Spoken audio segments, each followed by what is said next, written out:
Sun Tzu was a military general and philosopher in China around 500 BC. He's credited with authoring The Art of War. It's the rule book on how to win wars before they even start. So how do his teachings relate to content marketing? Well, according to a few recent studies, up to 70% of the buyer's journey is over before the first sales touch.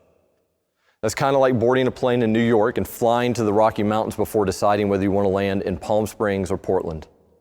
It means 70% of the learning people will acquire to make purchase decisions happens before they walk into your store or email or call or click the chat with a rep button on your site. It means that your address, physical or web, your phone number, your business chat functionality is pointless unless you're connecting with your audience before they need that functionality.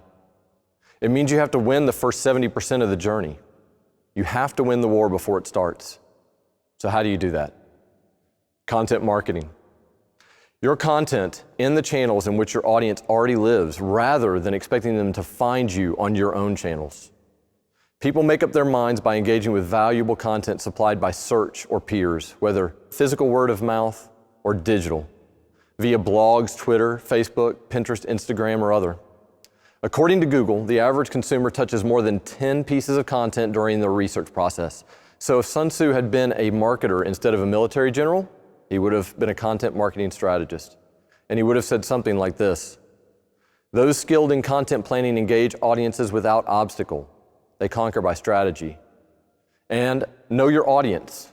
Know yourself. If you don't know both equally well, you can't possibly close the distance between.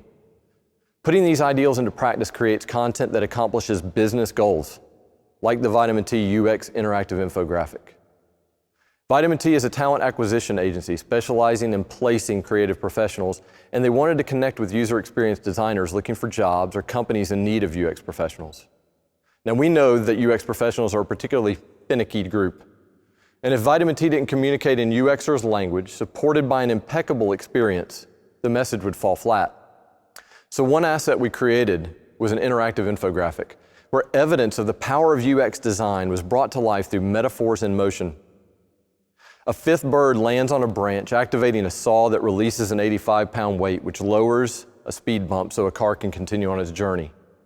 It's a representation of how testing with just 5 users can help identify 85% of all problems on a website. The content was on point, it resonated with its audience, it created engagement with UX designers, and it prompted sharing. A ton of tweets, plus ones and likes. Their previous infographics averaged 3,000 views in the first month. The UX interactive infographic grabbed 14,000 views in the first 2 weeks. But more important than the shares and views, the value-laden content started a conversation. It's a conversation that will keep Vitamin T front of mind when UXers are looking for new opportunities or when companies are looking for new talent. It's one example of the power of content marketing. It illustrates how content marketing is all about creating a shared agenda. It's an example of the content marketing art of war. And in this session, we'll explore more teachings of Sun Tzu and dive into real-world examples of how people are winning the war for mindshare, engagement, leads, and sales with content marketing. I hope you'll vote for my session and join me at South by Southwest. Thank you.